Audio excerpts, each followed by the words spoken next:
భలే ఉంది కదా, సూపర్గా ఉంది. నెక్స్ట్ మన కంటెస్టెంట్ ఈయనే ఫేవరెట్ హీరో, నాకెవ్వరు ఫేవరెట్ హీరో లేరని చెప్పారు. అది కూడా ఆయనలో ఉన్న కోపం అది కనబడిపోతుంది ఆయన మాటల్లోనే. ఇంకా ఈ వన్ ఆఫ్ ది ఒక ఫైర్ కంటెస్టెంట్గా నాకు. Hello friends, welcome back to my channel oh baby fun. మనందరికీ ఎంతో ఇష్టమైన బిగ్ బాస్ షో నిన్న స్టార్ట్ అయింది కదండి.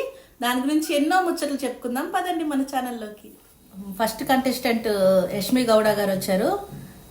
నాగార్జున బర్త్డే ముందు రోజే అయింది కాబట్టి తనకి విషెస్ చెప్పడానికి రోజెస్ తీసుకుని వచ్చి ఇచ్చారు.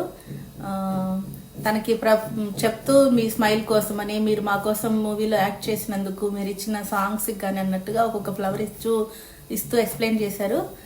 చివరిగా ఒకే ఒక ఫ్లవర్ మిగిలితే అది నాగార్జున గారికి ఇచ్చి, మీరు నాకు రిటర్న్ ఇవ్వండి సార్ అని తను అని చెప్పారు. అది కూడా చాలా ఫన్నీగా అనిపించింది. ఇంకా చూస్తే మీకు లవర్ ఉన్నారా అని అడిగితే ఉన్నారు కానీ ఇప్పుడు లేరు ప్రజెంట్ అని చెప్పారు. ఇద్దరు ఎవరి తప్పు, ఎందుకు విడిపోయారు అని అడిగితే కూడా నాదే తప్పు అని చాలా జెన్యూన్గా ఒప్పుకున్నారు. అక్కడ చాలా మంచిగా అనిపించింది. ఇంకా చూస్తే లోపల మీకు ఏం చేద్దాం అనుకుంటున్నారు, ఎలా వెళ్తాం అనుకుంటున్నారంటే ఫ్లోగా వెళ్ళిపోతానంతే, జెన్యూన్గా వెళ్ళిపోతానంతే, ఏం జరిగితే అది జరిగింది అన్నట్టుగా చెప్పారు. ఇంకా నాకు బిర్యానీ అంటే ఇష్టం అని చెప్పారు. సరే నీకు బిర్యానీ ఇష్టం అంటున్నావు కదా అని చెప్తే నాగార్జున గారు 5 రకాల వెరైటీ బిర్యానీలు పెట్టేసరికి తనకి కళ్ళు క్లోజ్ చేసి, ఐస్ క్లోజ్ చేసి ఒక్కొక్క దాని టేస్ట్ చూసి దీని ఫ్లేవర్ ఏంటి, దీని ఏం బిర్యానీ చెప్పమంటే తను 1, 2 చెప్పగలేరు కానీ 3వది చెప్పలేకపోయేసరికి తనకి బిర్యానీ కూడా క్యాన్సిల్ అయిపోయింది. సరే లాస్ట్ చివరగా తను లోపలికి వెళ్తున్నప్పుడు వెళ్ళమని చెప్పి తర్వాత మళ్ళీ ఆఫ్ చేసి, నీకు ఒక్కరే వెళ్ళడానికి లేదు ఈ యొక్క బిగ్ బాస్ 8లో, నీకు జోడీగా పంపిస్తామని చెప్పి చివరిగా లోపలికి వెళ్ళడానికి వెళ్తూ ఉంటే నాగార్జున గారు మళ్ళీ బ్యాక్ పిలిచి, ఈ సీజన్లో ఒంటరిగా వెళ్ళడానికి లేదు, జోడీగా బడ్డీతో వెళ్ళాలి అని చెప్పి నాగార్జున గారు రూల్ పెట్టారు. మీ బడ్డీని సెలెక్ట్ చేసుకోవడానికి చిన్న టెస్ట్ పెడతాను మీకు అని చెప్పి 3 పిక్చర్స్ పెట్టి దాంట్లో కలర్స్ పెట్టి మీకు ఏ కలర్ ఇష్టమో సెలెక్ట్ చేసుకోండి అని చెప్పేసరికి తన ఇష్టమైన కలర్ చూస్ చేశారు. తర్వాత కొంచెం సేపు వెయిట్ చేయమని చెప్పారు. నెక్స్ట్ కంటెస్టెంట్ మీకు జోడీగా పిలుస్తానని పిలిచారు. తర్వాత నిఖిల్ గారు వచ్చారు సెకండ్ కంటెస్టెంట్గా. ఈయన వచ్చి మనకి బుల్లితెరకి బాగా సుపరిచితమైన, ఎందుకంటే ఆయన హీరోగా చాలా సీరియస్లో యాక్ట్ చేశారు. మనం ఇన్ని చాలా షోస్లో కూడా ఈయన్ని మనం గమనించాము. చాలా బాగా ఎంటర్టైన్మెంట్ చేసే వ్యక్తి. కావ్య గారు ఈయనకి బాగా కావాల్సిన మనిషి. ఈ విషయం కూడా మనందరికీ తెలిసిందే. ఈయన హైట్ కానీ చాలా టాస్క్లు కూడా బాగా ఆడేటట్టున్నాడు. చాలా ధైర్యస్తరు ఉన్న మనిషిలాగా నాకు అనిపించాడు. చూడాలి లోపల టాస్క్లు ఎలా ఆడతారో. నిఖిల్ గారు నెక్స్ట్ ఇస్మార్ట్ శంకర్ సాంగ్తో ఫుల్ జోష్తో ఎంటర్ అయ్యారు. ఆయనేమో ప్రజెంట్ సింగిల్గానే ఉన్నాను నేను అని చెప్తున్నారు. అరేంజ్ మ్యారేజ్ చేసుకుంటారా అని అడిగితే అమ్మగారి ఇష్టము, అమ్మాయి చెప్తే అది మళ్ళీ లాస్ట్లో చివరిలో నాకు కూడా నచ్చాలి అని చెప్పారు. ఇంకా లిమిట్లెస్గా ఏం కావాలి మీకు హౌస్లో అని అడిగితే మనశ్శాంతి కావాలన్నారు. అక్కడ ఫన్నీగా అనిపించింది. అక్కడ దొరకందే మనశ్శాంతి అని చెప్పి నాగార్జున గారు చిన్న జోక్ వేశారు. చాలా బాగా అనిపించింది. ఇంకా ఇద్దరు కలిసి జోడీగా లోపలికి ఎంట్రీ అయిపోయారు. నెక్స్ట్ కంటెస్టెంట్ మనకి థర్డ్ కంటెస్టెంట్ అమ్మాయి ప్రేరణ.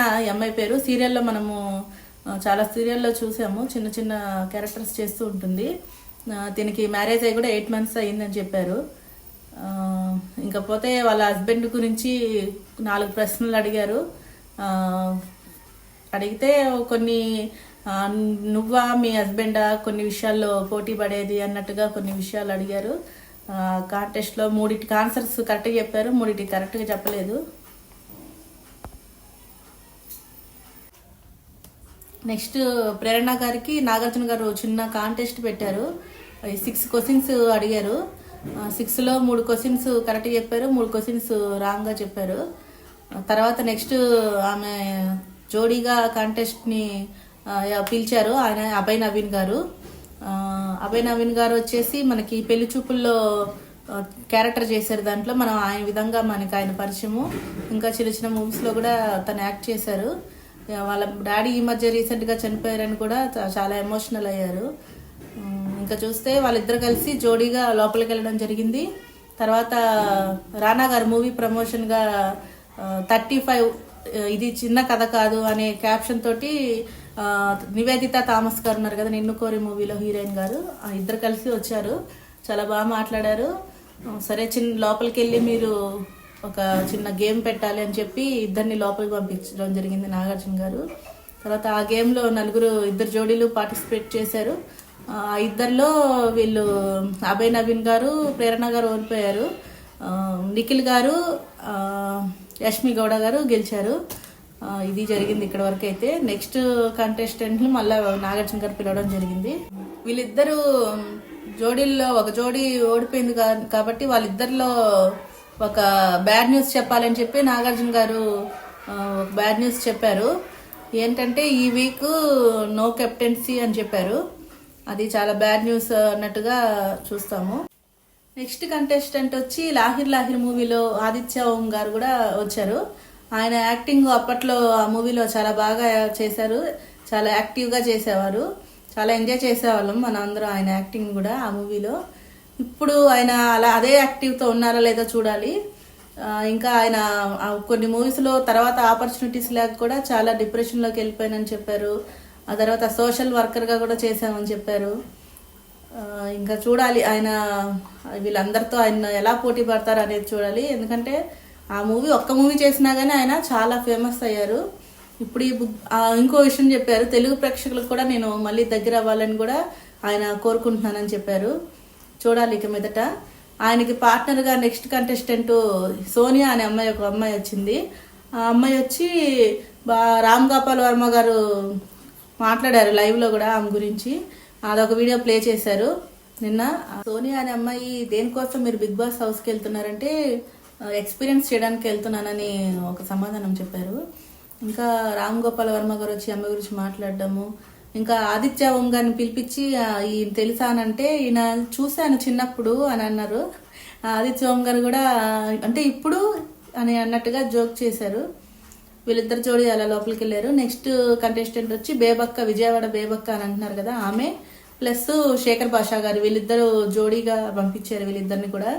కొంచెం బేబక్క గారు ఫన్నీగా చేశారు కానీ మొత్తం నాగార్జున గారితో కొంచెం ఓవర్ అనిపించింది. కొంచెం అంత ఓవర్ అని కూడా అనిపించలేదు కానీ ఓకే, అందరు బాగానే ఎంజాయ్ చేసాము. మీరు నా కలల రాకుమారుడు, నా డ్రీమర్ అన్ని, మీరు నా బంగారు రాజు అన్నట్టుగా హార్ట్ షేప్స్ పంపించి కూడా అలా ఫన్నీగా చేశారు. బాగుంది. తర్వాత శేఖర్ భాషా గారు కూడా రేడియో జాకీలో వర్క్ చేశారు. చాలా అవార్డులు గెలుచుకున్నాను అని చెప్పారు. ఇంకా లాస్ట్గా ఒక మాట చెప్పారు, నాతో కానీ మంచిగా ఉంటే నేను ఓకే బాగానే ఉంటాను, నాతో కానీ మంచిగా లేకపోతే మాత్రం నేను కప్పు తీసుకొని వెళ్ళిపోతాను బిగ్ బాస్ 8 సీజన్ది అని చెప్పారు. అది కూడా బాగా అనిపించింది. ఆ విధంగా 2 జోడీలు లోపల. నెక్స్ట్ వెళ్ళిన జోడీ ఎవరంటే కిర్రాక్ సీత, నాగమణికంట, వీళ్ళిద్దరు వెళ్ళారు. కిర్రాక్ సీత గారు కొంచెం నాకైతే జెన్యున్గా అనిపించారు. ప్లస్ ఆన్సర్స్ కూడా చాలా బాగా చెప్పింది. మీ గురించి మీరు ఏం చెప్తారంటే కేరింగ్, సెన్సిటివ్, రెస్పాన్సిబిలిటీ ఇవన్నీ చెప్పారు. ఇంకా ఈ మణికంఠ అనే అబ్బాయి ఏమో చిన్నప్పుడే 10 yearsకి నేను బయటకు వచ్చేసాను, చాలా స్ట్రగుల్స్ పడ్డాను, తర్వాత మదర్ని మిస్ అయ్యాను, ఫాదర్ని మిస్ అయ్యాను అని చెప్పారు. తర్వాత మ్యారేజ్ అయ్యింది, అమెరికాలో పాప పుట్టింది అన్నారు. తర్వాత ఏదో ఫ్యామిలీ గొడవల వల్ల కూడా తను రిటర్న్ వచ్చేసారు ఇండియాకి అని చెప్పారు. మేబీ వాళ్ళిద్దరూ కలవాలని మనం ఆశిద్దాము. ఇంకా తను ఫైనాన్షియల్ సపోర్ట్గా కూడా వచ్చానని చెప్పారు. చూద్దాము. ఆయనకి ఇది చాలా ఇంపార్టెంట్ అయిన స్టేజ్ అంట. ఆయన ఎంతవరకు ఈ స్టేజ్ని నెగ్గుకొని రాగలరో కూడా చూద్దాము. నెక్స్ట్ నాని గారు మూవీ ప్రమోషన్ కోసము వచ్చారు బిగ్ బాస్ షోకి. అక్కడ చాలా బాగా మాట్లాడారు నాని గారు కూడా, చాలా ఫన్నీగా అనిపించింది. నాగార్జున గారు అయితే మూవీ గురించి పోతారు, సినిమాకే పోతారు, మొత్తం పోతారు అన్నట్టుగా పెట్టి చెప్పారు. తర్వాత వాళ్ళ హీరోయిన్ కూడా వచ్చారు. వాళ్ళిద్దరిని కలిపి లోపల పంపించి కంటెస్టెంట్స్తో గేమ్ ఆడిపించారు వాళ్ళతోటి. ఇద్దరు జోడీల్లో బేబక్క జోడీ గెలిచింది. మీకు ఒక బ్యాడ్ న్యూస్ చెప్పాలి ఓడిపోయిన వాళ్ళకని చెప్పి ఏం చెప్పారంటే కాఫీ పెట్టుకొని రమ్మని చెప్పారు. కానీ అక్కడ చూస్తే ఎటువంటి రేషన్ లేదు, ఏమి అక్కడ మెటీరియల్ ఏం లేదు, కాఫీకి సంబంధించిన మెటీరియల్. అందుకని ఏం లేస్తారని. కానీ ఇదే బ్యాడ్ న్యూస్, ఈ సీజన్కి నో రేషన్ అని చెప్పారు. అదే బ్యాడ్ న్యూస్ అని చెప్పారు. ఇంకా నెక్స్ట్ నాని గారు వాళ్ళు వెళ్ళిపోయారు ఆ బ్యాడ్ న్యూస్ చెప్పి. నెక్స్ట్ జోడీ పృథ్వీ, విష్ణుప్రియ, వీళ్ళిద్దరు జోడీగా వెళ్ళారు లోపలికి. విష్ణుప్రియ చాలా బాగా డాన్స్ చేసింది, చాలా సూపర్గా చేశారు. ఇంకా విష్ణుప్రియ స్టార్టింగ్ లో నాగార్జున చూడగానే, తిరుపతిలో వెంకటేశ్వర స్వామిని చూడగానే ఎంత ఆనందం కలుగుతుందో అలా అనిపిస్తుందండి మిమ్మల్ని చూడగానే అని చిన్న సెట్టర్ వేసేసింది. ఇంకా ఈ పృథ్వీ అనే ఆయన్ని నీకు ఎలాంటి జోడీ కావాలో బొమ్మ వేసి చూపించమని చెప్పారు. బొమ్మ అయితే బాగానే వేశారు. ఆ విధంగా వాళ్ళిద్దరు జోడీ లోపలికి పంపించారు. ఈయన పృథ్వీ గారిని నాగార్జున గారు లిమిట్లెస్ గా ఏం కావాలి అంటే లిమిట్లెస్ లవ్ కావాలండి నాకు అన్నారు. ఇంకా విష్ణుప్రియకి పృథ్వీ గారికి కలిపి ఒక చిన్న గేమ్ పెడతాను, ఐక్యూ టెస్ట్ పెడతాను, ఇద్దరిలో ఎవరు చూద్దాము ఎవరికి ఎక్కువ ఐక్యూ ఉందంటే. ఇద్దరూ లేదని చెప్పారు. ఫన్నీగా ఆ టాస్క్ కూడా జరిగింది. హాయ్ అండి, వెదర్ భలే ఉంది కదా, సూపర్గా ఉంది. నెక్స్ట్ మన కంటెస్టెంట్ నైనిక, డీలో ఈమె మంచి ఫేమస్. ఈ మధ్య ఆమె చాలా పాపులర్ అయ్యింది. ఇంకా ఈమెకి జోడీగా అఫ్రీది, వరంగల్లో అతను, ఆయన కూడా యూట్యూబరే. ఆయన కూడా నా కాళ్ళ మీద నేనే నిలబడాలి అన్నట్లుగా నేను చిన్నప్పటి నుంచి నాకు గోలు అని చెప్పారు. ఇంకా వీళ్ళిద్దరూ జోడీ కూడా లోపలికి వెళ్ళారు. తర్వాత అనిల్ రావుపూడి గారు వచ్చారు. అనిల్ రావుపూడి గారికి కూడా మనం చాలా బిగ్ బాస్ షోలో కూడా ఈయన కూడా చాలాసార్లు చూసాము. ఆయనకి బిగ్ బాస్ అంటే ఇష్టం అనుకుంటా, అందుకే ఎన్నిసార్లు ఎంట్రీ ఇస్తున్నారు. నెక్స్ట్ ఈయన హౌస్లోకి వెళ్ళి వెళ్ళగానే నేను కూడా కంటెస్టెంట్ అని చిన్న సెటర్ వేశారు, కానీ ఎవరు నమ్మలేదు. ఎమ్మటే బేబక్కుండి మీరు వస్తున్నారని తెలిస్తే నేను ఇంకా స్లిమ్గా వచ్చేదాన్ని కదా అని చెప్పారు కామెడీగా. అప్పుడు అనిల్ రావుపూరి గారు మీరు 10 వారాలు ఖచ్చితంగా ఉంటారండి అని చెప్పి రావు గారు కూడా తిరిగి సెటర్ వేస్తారు. నెక్స్ట్ వచ్చి మీ లాస్ట్ కంటెస్టెంట్స్కి బ్యాడ్ న్యూస్ చెప్పాలి కదా అని చెప్పి ఆయన చిన్న ఫ్రాంక్ లాగా చేశారు. అది చాలా చిన్నది, చాలా పెద్ద ఫైర్ లాగా అయిపోయింది. అందరూ మీలో ఒకరు ఎలిమినేట్ అయిపోతారు ఫస్ట్లోనే అని చెప్పారు. అలా చెప్పగానే అందరూ కలిసి ఈ నాగమణి కంటే అతన్నే చూస్ చేసుకున్నారు ఎలిమినేట్ చేయడానికి. ఇంకా అతడితో నిప్పు రాజేసినట్టు అయిపోయింది ప్రోగ్రామ్ కూడా. సడన్గా ఎలిమినేట్ అంటే ఎవరికైనా అలాంటి కోపమే వస్తుంది కదా, అలాంటి కోపమే తనకు కూడా వచ్చింది న్యాచురల్గా. సడన్గా ఎలిమినేట్ అంటే తను తప్పేమీ లేకుండా, తను అసలు ఇంకా ఏ పార్టిసిపేట్ చేయకుండా, ఎటువంటి వాళ్ళతోటి మింగిల్ అవ్వకుండానే అతన్ని ఎలిమినేట్ చేస్తున్నారంటే ఎవరికైనా ఆ ప్లేస్లో ఉంటే కోపం వస్తుంది. నేనైనా అంతే, మీరైనా అంతే. కానీ అనిల్ రావుపూడి గారు ఆయన్ని ఎంత కూల్ చేద్దామని ఆయన వల్ల కాలేదు. ఒక పాట పాడమన్నారు, చాలా ఎమోషన్గా పాడడం చూసాం మనం. నీకు ఫేవరెట్ హీరో ఎవరు అంటే నాకు నేనే ఫేవరెట్ హీరో, నాకెవరు ఫేవరెట్ హీరో లేరు అని చెప్పారు. అది కూడా ఆయనలో ఉన్న కోపం అది కనబడిపోతుంది ఆయన మాటల్లోనే. ఇంకా ఈ వన్ ఆఫ్ ది ఒక ఫైర్ కంటెస్టెంట్గా నాకు ఈ మణికంఠ చూడడానికి అందరి దృష్టిలో ఈయన చాలా చిన్నగా ఉన్నాడు కాబట్టి నా దృష్టిలో మాత్రం నాకు కొంచెం హైప్ అయ్యాడు అనిపించింది ఈ యొక్క సిచ్యువేషన్తో. ఇక్కడ నుంచి ఫైర్ కూడా స్టార్ట్ అయింది, అది కంటిన్యూ చేస్తూనే ఉన్నాడు. మనం లైవ్లో గమనించవచ్చు ఆయన యొక్క బిహేవియర్ని కూడా. ఇంకా తర్వాత ఏం లేదు, నిజంగానే ఫ్రాంక్ చేశాను అని చెప్పి చెప్పారు. విష్ణుప్రియ ఉండి కూడా చెప్పానా అన్నట్టుగా ఆమె కూడా చిన్న నాటకం చేసింది. తను కూడా వన్ ఆఫ్ ది మెంబర్, తిని కూడా తను ఎలిమినేట్ చేయడం. ఇంకా చూస్తే నెక్స్ట్ లాస్ట్లో వచ్చిన రెండు జోడీస్కి చిన్న గేమ్గా పెట్టారు. విష్ణుప్రియ, నైనిక వీళ్ళిద్దరిలో విష్ణుప్రియ టీం ఓడిపోయారు, నైనిక టీం గెలిచింది.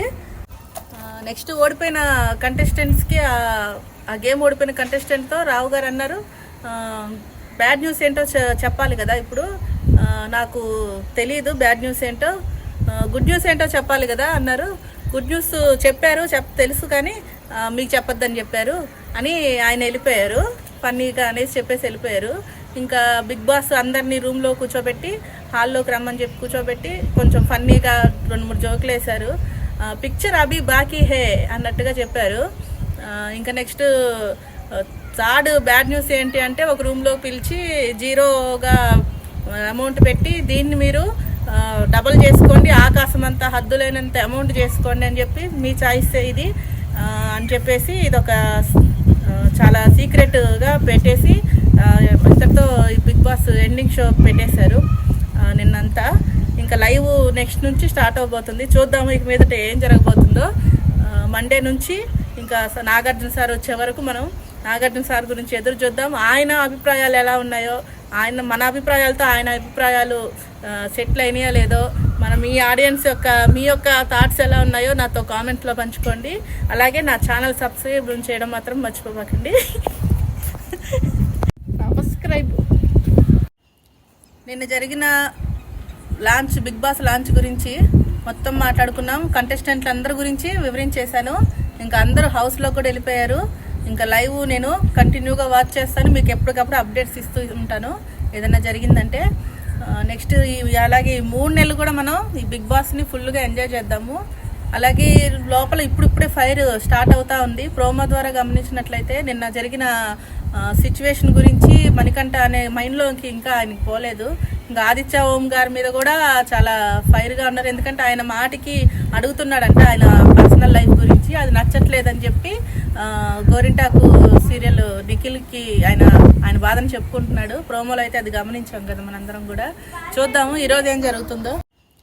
నిన్న జరిగిన బిగ్ బాస్ లాంచ్ గురించి మొత్తం మాట్లాడుకున్నాం. కంటెస్టెంట్లు అందరి గురించి వివరించేశాను. ఇంకా అందరూ హౌస్లో కూడా వెళ్ళిపోయారు. ఇంకా లైవ్ నేను కంటిన్యూగా వాచ్ చేస్తాను, మీకు ఎప్పటికప్పుడు అప్డేట్స్ ఇస్తూ ఉంటాను ఏదైనా జరిగిందంటే. నెక్స్ట్ అలాగే 3 నెలలు కూడా మనం ఈ బిగ్ బాస్ని ఫుల్గా ఎంజాయ్ చేద్దాము. అలాగే లోపల ఇప్పుడిప్పుడే ఫైర్ స్టార్ట్ అవుతా ఉంది. ప్రోమో ద్వారా గమనించినట్లయితే నిన్న జరిగిన సిచ్యువేషన్ గురించి మణికంఠ అనే మైండ్లోకి ఇంకా ఆయనకి పోలేదు. ఇంకా ఆదిత్య ఓం గారి మీద కూడా చాలా ఫైర్గా ఉన్నారు. ఎందుకంటే ఆయన మాటికి అడుగుతున్నాడంట ఆయన పర్సనల్ లైఫ్ గురించి, అది నచ్చట్లేదని చెప్పి గోరింటాకు సీరియల్ నిఖిల్కి ఆయన బాధను చెప్పుకుంటున్నాడు. ప్రోమోలో అయితే అది గమనించాం కదా మనందరం కూడా. చూద్దాము ఈరోజు ఏం జరుగుతుందో.